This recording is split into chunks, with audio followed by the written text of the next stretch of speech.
कई सारे स्टॉक्स हैं महेश सर जो कि आज वॉल्यूम बेस्ड बाइंग इंटरेस्ट दिखा रहे हैं। उसमें एक पहले तो जो इलेक्ट्रिक बसेस वाले काउंटर है जेबीएम ऑटो और ओलेक्ट्रा ग्रीन टेक, दोनों में काफ़ी अच्छा मूव है। जेबीएम ऑटो तो 6% ऊपर है, ऑलमोस्ट 4,800% का वॉल्यूम राइज है सर। 2 हफ्ते के एवरेज के हिसाब से देखें, ये जो वॉल्यूम्स बिल्डअप हो रहे हैं ये क्या इंडिकेट कर रहे हैं सर? बड़ी तेजी के लिए तैयार हो रहा है स्टॉक?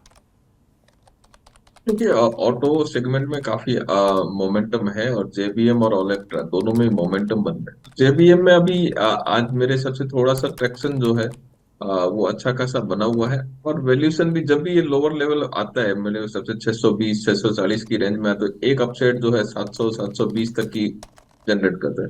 तो बाइंग के मौके, डिप में बाइंग के मौके देखे जा सकते हैं। और वो डिप समझो हो सकता है कि 620 630 या 610 से 630 ये रेंज में डिप के मौके देखे।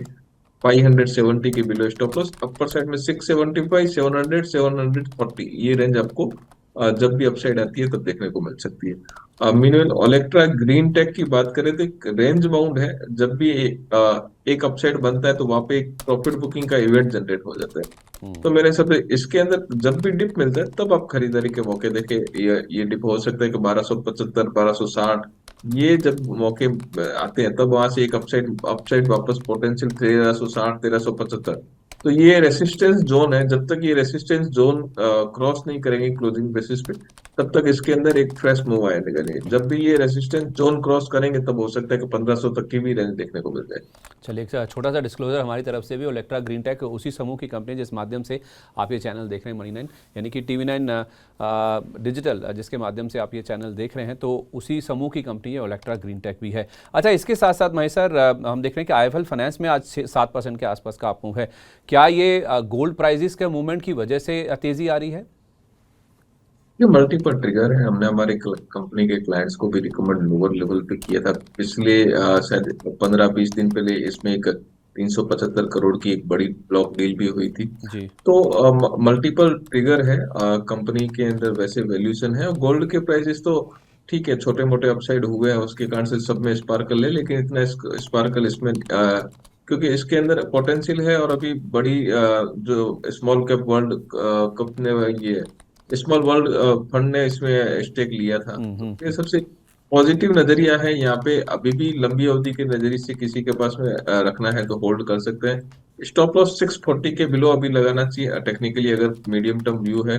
लॉन्गर टर्म में 2 से 3 साल नजरिया है तो यहाँ पे भी लंबी अवधि में यहाँ पे भी थोड़ा और अपसाइड की उम्मीद यहाँ पे की जा सकती है। तो होल्ड करें, फ्रेश खरीदारी ना करें? कि आज इतने अपसाइड में खरीदारी की मौके नहीं बनते हैं। हाई रिस्क की ट्रेडर ट्रेडिंग कर सकते हैं स्टॉप लॉस के साथ में, बट हमारा तो क्योंकि 570 580 ये लेवल में हमारा सजेशन रहा था, तो और वो भी 20 एक दिन पहले रहा था, तो ये लेवल पे मैं खरीदारी की सलाह तो नहीं दूंगा। हम्म। वापस से कूल डाउन होगा तो खरीदारी की सलाह दे सकते हैं। जिसके पास में है वो डेफिनेटली होल्ड कर सकते हैं क्योंकि मोमेंटम कंटिन्यू है। और अगर किसने कोई ट्रेडिंग करता है तो स्टिक स्टॉप लॉस के साथ में ट्रेडिंग कर सकता है। एनसीसी में क्या करें सर? आज जो 5% का मूव है, 512% का वॉल्यूम राइज भी है। अमूमन ऐसे मूव्स आते नहीं है स्टॉक में, ये वनडे वंडर है या फिर कुछ बड़ा मूव आने की तैयारी है? नहीं, एनसीसी में पिछले कुछ दिन से ऐसा देखिए स्पेसिफिक खरीदारी के बाद में एक मोमेंटम बन रहा है, बट अभी भी स्टॉक जो है 152 155 के ऊपर क्लोज नहीं दिया है। जब तक ये क्लोज नहीं आएगा तब तक इसके अंदर कोई बड़ा मोमेंटम नहीं जनरेट होगा। ये इवेंट समझो ना 152 के करीब आता है तो वापस से वो रेसिस्टेंस जोन है, वहां से प्रॉफिट बुकिंग, वापस से लोअर में 138 140 की रेंज। तो ये रेंज बाउंड, अभी रेंज बाउंड में कारोबार कर रहा है। जब तक वो रेंज नहीं ब्रेक करेगा तब तक इसमें बड़ी तेजी या थोड़ा और अपसाइड के मौके नहीं देखने को मिलेंगे।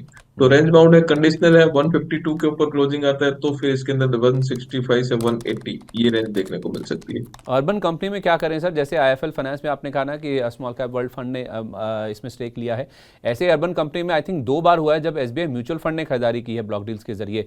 155 के आसपास सर 7% का मूव है आज, 400% का वॉल्यूम राइज है। अभी ले लें अगर आपकी रिकमेंडेशन है, या फिर थोड़ा नीचे में लें, या फिर अवॉइड करें? नहीं, हमने तो हमारे कंपनी के क्लाइंट्स को और आप शायद आपके साथ में भी शेयर किया रहेगा 120-22 की रेंज में जी। काफी जगह पे शेयर किया था। अब यहाँ पे एक टेक्निकल मूव अपसाइड बना हुआ है तो मेरे हिसाब से 138 का एक जोन बनता है जहाँ पे सपोर्ट है। तो वो अगर कोई ट्रेडिंग करता है या फिर फ्रेश खरीदारी के मौके देख रहे हैं तो वो एक स्टॉप लॉस में लगा के कंटिन्यू होल्ड करना चाहिए। टेक्निकल टर्म्स पॉजिटिव 164 से 175 की रेंज इमीडिएट जोन में दिखाई दे रही है, और 175 के ऊपर निकलता है तो 190 तक की भी रेंज स्टॉक में देखने को मिल सकती है। एसबीआई ने काफी स्टेक्स बढ़ाया है, और कंपनी का प्रोस्पेक्ट भी है, वो भी काफी अट्रैक्टिव लग रहा है। तो मेरे हिसाब से लंबी अवधि में भी ये कंपनी अच्छा कर सकती है। ठीक है, तो अगर आप 138 रुपये का स्टॉप लॉस लगा सकते हैं तो अभी भी इस कंपनी में आप चाहें तो खरीदारी करके चल सकते हैं। फैक्ट में क्या करें सर, फर्टिलाइजर स्टॉक्स में भी कुछ मूव पॉजिटिव साइड पर बनता हुआ दिख रहा है। पिछले कुछ दिनों में यूरिया की बड़ी खरीदारी हुई है सरकार की ओर से, उसको ध्यान में रखते हुए ये और बारिश के डेटा को देखते हुए फर्टिलाइजर में कोई मूव बन रहा है किसी स्टॉक में? देखिए, फर्टिलाइजर में मूव बने थे और वापस से कैप्चर हो चुके हैं। आप देखिए, जीएनएफसी में कुछ टाइम पहले मूवमेंट बना था, वापस से कूल डाउन हो गया। तो कूल डाउन मूवमेंट हो गया। अब यहाँ पे अगर आपको खरीदारी के मौके फैक्ट में देखने हैं, तो मेरे हिसाब से 760 से 785 की रेंज, थोड़ा अगर वहां पे मिलता है तो वो टाइम पे आप मौके देख सकते हैं। अपर साइड में 940, ये मीडियम टर्म का रेसिस्टेंस आप ध्यान में रख सकते हैं। तो मेरे हिसाब से सबसे थोड़ा डिप मिलता है तो खरीदारी के मौके फैक्ट में देखे जा सकते हैं। ठीक है, नीचे में मिले 760 से 785 की रेंज में तो आप जरूर खरीदारी कर सकते हैं। ब्लॉक डील्स की जब बात चल रही है सर, तो केफिन टेक ये कल ब्लॉक डील हुई थी, आज उसके डिटेल्स आए हैं, जिसमें जनरल अटलांटिक कल ही खबर आ गई थी कि इन्होंने कुछ स्टेक बेचा है। 8.8% हिस्सेदारी 1.5 करोड़ शेयरों के आसपास की बिकवाली हुई है। जो नाम खरीदारों के रूप में आए ना सर, कई सारे म्यूचुअल फंड है, जिसमें इन्वेस्को म्यूचुअल फंड है, मेरे एसेट है, Kotak Mahindra mutual fund, HSBC mutual fund, इन सब ने 925 रुपये के औसत दाम पर देखेंगे तो 1 से लेकर 2.5% की हिस्सेदारी खरीदी है केफिन टेक में। सर मेरा सवाल यह है, इसका चार्ट एक बार दिखा दीजिए। क्या लंबे कंसोलिडेशन के बाद ये लेवल सही है अगर किसी को मीडियम या लॉन्ग टर्म के लिए खरीदारी करनी है, क्योंकि लंबा दौर हो गया इसका कंसोलिडेशन का? नहीं, देखिए, वैल्यूएशन है, और जब भी मार्केट चलेगा तो उसके साथ में के फिनटेक भी चलेगा। तो मेरे हिसाब से ये अट्रैक्टिव जोन है। बट आपको नजरिया इसके अंदर भी थोड़ा सा लंबा रखना पड़ेगा। एटलीस्ट 6 to 12 मंथ का नजरिया रखे तो यहाँ से भी मौके बनेंगे। 1200 तक की रेंज अपने को देखने को मिल सकती है। चार्ट पॉजिटिव बन चुका है। अब यहाँ से 920 एक लोअर का सपोर्ट है।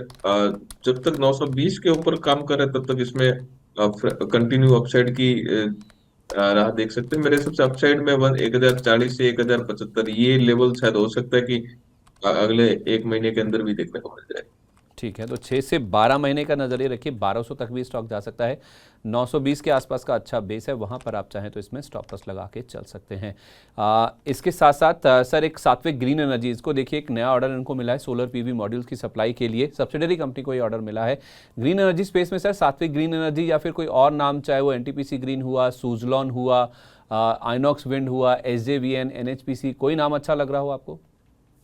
ये सात्विक ग्रीन वेल प्लेस्ड है। हमने इसको काफी टाइम पहले भी कवर किया था, और ये रेंज में अच्छा बाइंग अपॉर्चुनिटी दे रहे हैं। तो इसके अंदर खरीदारी के मौके देखे जा सकते हैं। 380 के बिलो एक स्टॉप लॉस रखें। परसेंट में 460 से 485 ये टारगेट देखे जा सकते हैं आराम से।